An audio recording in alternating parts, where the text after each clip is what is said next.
And we will start with Sarah for Fangirls. Hello, we're so excited to meet you and see you. And I'm Sarah from Fangirls Going Rogue. And Hi. hello. Now, you're known for playing two iconic characters in Bo-Katan and The Mandalorian, and also Starbuck from Battlestar Galactica. And they both kind of set their own rules. So, is there something about this type of character that you're drawn to specifically? Listen, I am such a rule follower in my own life, so it's very nice to live vicariously through these women. But no, I love complicated women. I find them to be the most relatable. Life isn't black and white, and I think that I find them to be the most interesting to sort of live in for a while, for sure.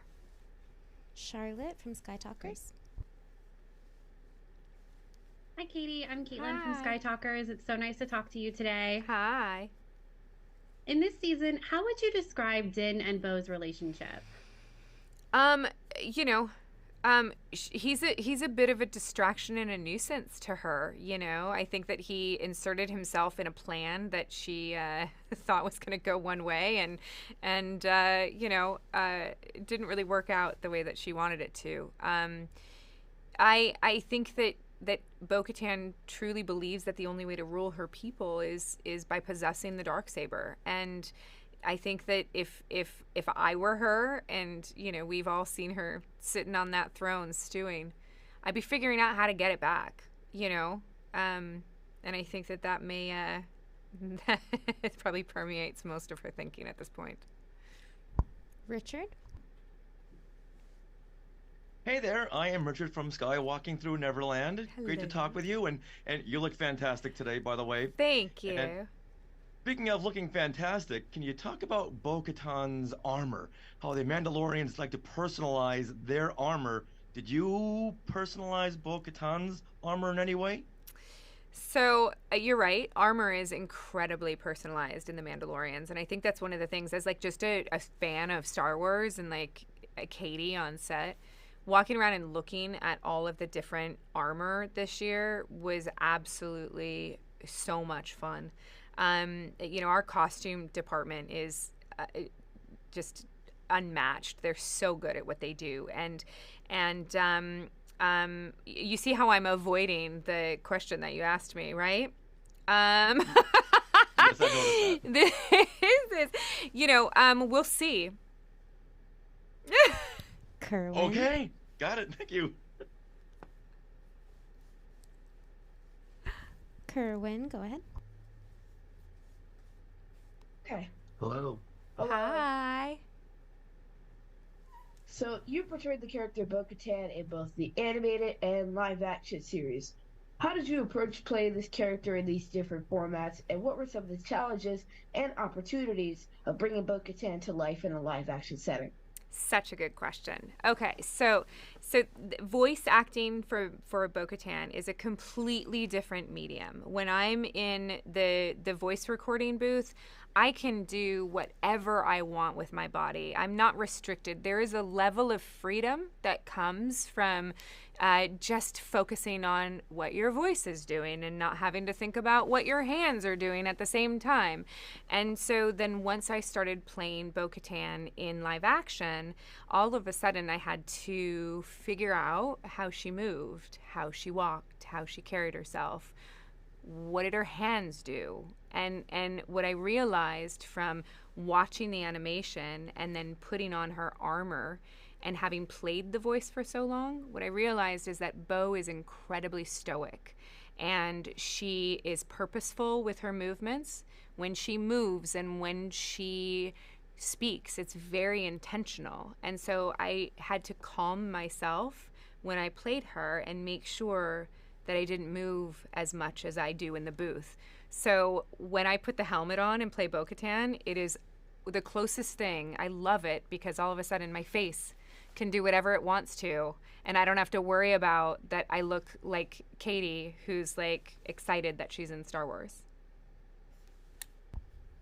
Thank you so much. You're Thank you. welcome. Brian. Hey, Brian with Full of Sith. I want to ask, you've talked a lot, even just in this interview, about being a big Star Wars fan, and I kind of wanted to go back and see if you could walk us through the experience in season 2 of getting to like be on set with Mark Hamill as Luke Skywalker.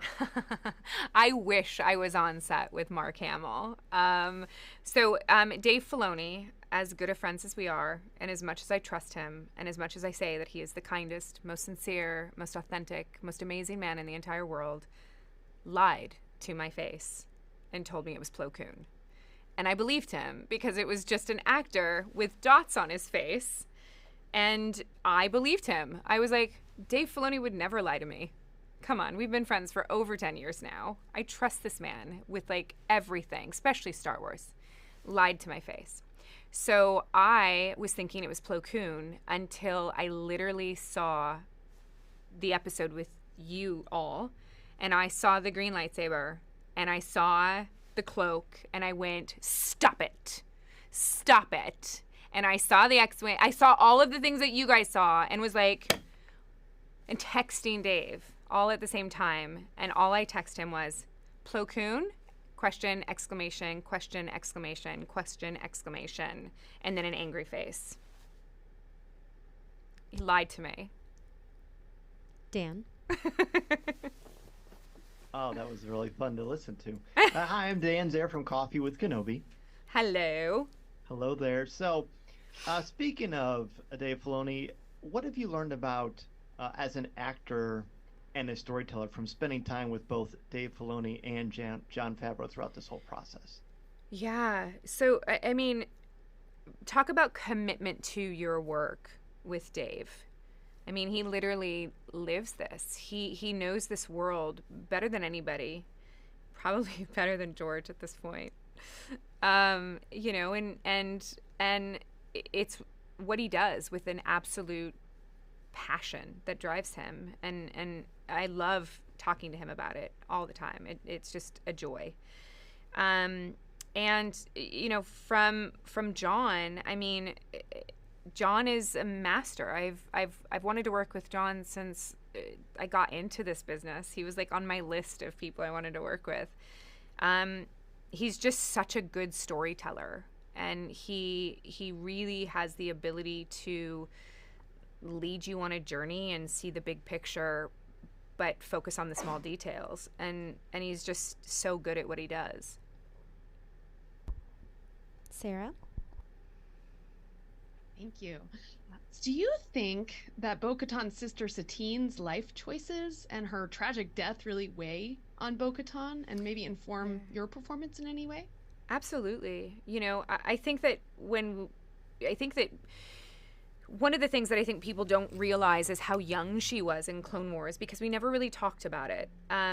And she was young and she was impressionable, and she believed, because she was literally raised to be the warrior in the family. Her sister was in government. She was the warrior. That was her place. And to take that away from the Mandalorian people, she did what she thought was right, and she aligned herself with people that she trusted. And by the time she realized the error of her ways, it was too late, and it cost her sister her life. I think that affects everything that she does. Every move she makes, everything she's doing now is to try and make up for that one moment. Caitlin? Hi, so excited to see you in season 3. I'm so excited. I really. Do you see Bo-Katan as a character who is after redemption?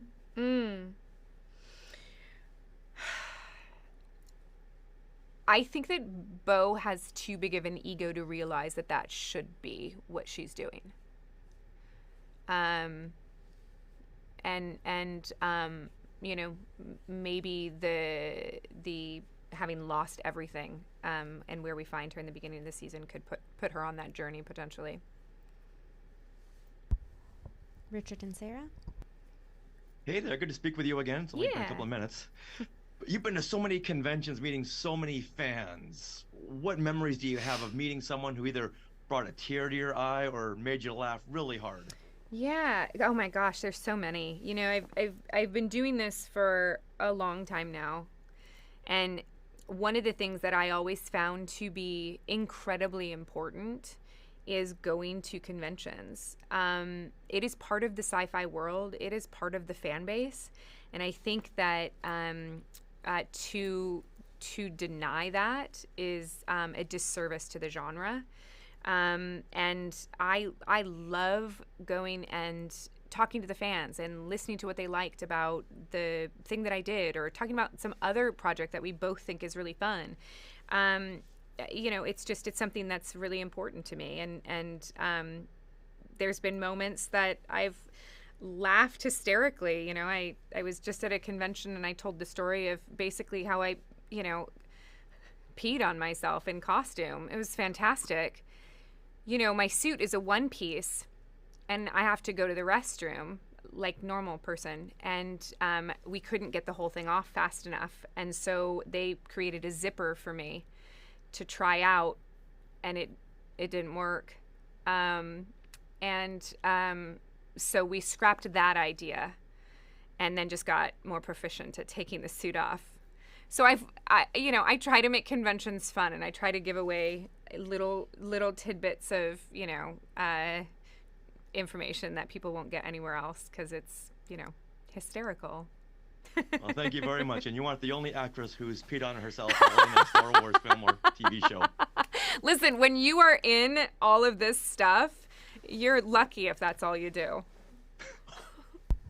Kerwin and Keith. Hello, Katie. Hi. Hello again. Hi. Bo-Katan. Hi. Bo-Katan is a character with a rich and complex backstory. What drew you to this character, and how did you prepare for the role?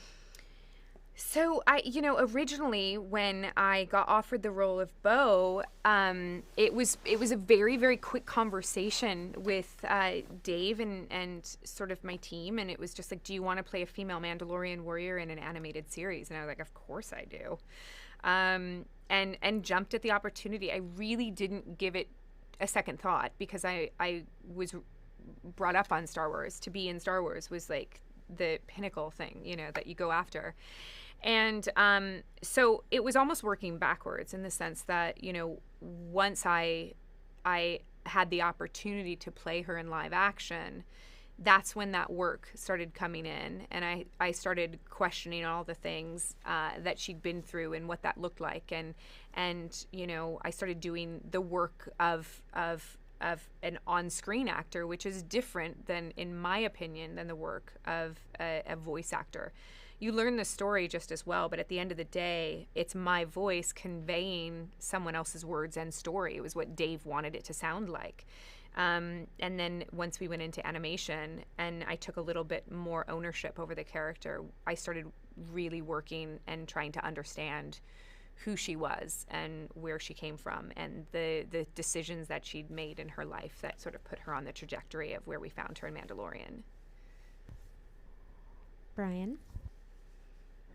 I imagine it hits you differently as a Star Wars fan, seeing your voice come out of an animated character, like that I'm in Star Wars giddiness, versus seeing yourself in person in Star Wars. Like, which did hit harder for you, or what was that experience like, processing the fact that you got to be in Star Wars?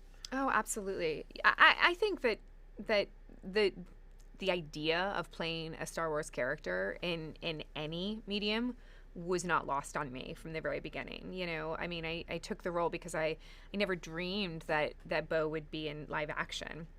But seeing yourself in Star Wars next to a Jedi, it's just crazy. I mean, like, the little girl in me who watched, the original trilogy with my dad when I was like 6 years old, like, would have just died. You know what I mean? Like, she would have just, it's just such a cool thing. And I don't, it'd be hard pressed for anything to compare. Dan? So you talked a little bit earlier about your differences between yourself as a person, and then of course Bo-Katan, and then Starbuck. But I also am a huge Battlestar Galactica fan, so I'd be remiss if I didn't ask you some key similarities and differences for you between Bo-Katan, Starbuck, and also I loved you as Sarah Corvus in The Bionic Woman too. Oh, thank you. I loved that show. Too short-lived. Yeah. You know, there is a youthful angst to Starbuck that is exhausting. You know, she is really trying to figure out who she is and where she fits in the world and what her purpose is, and she's fighting back against authority, and you know, probably a little like Bo-Katan when we first meet her in Clone Wars. But I think that because of the tragic ending of Starbuck, we never got to see her grow into a woman, really, you know. And I think that Bo has all of these life experiences and all of these tragedies and all of these burdens and the weight of the, you know, self-imposed, you know, desire to lead. I think all of that has created this character that is incredibly complicated and heavy and tragic, you know. And then, you know, Sarah Corvus was just nuts. Sarah was just nuts. She was just crazy. And that was fun. Like, I loved playing her. I absolutely loved playing her. That was my first sort of like foray into superhero status a little bit, in the sense that she had superhuman strength, which was really fun to play. Thank you so much. Yeah. Thank you all. That concludes the roundtable. Thank you, everyone. Thank you. Thank you. Thank you so Bye. much. Thank you for Take your care. questions. Have a good one. Enjoy the show.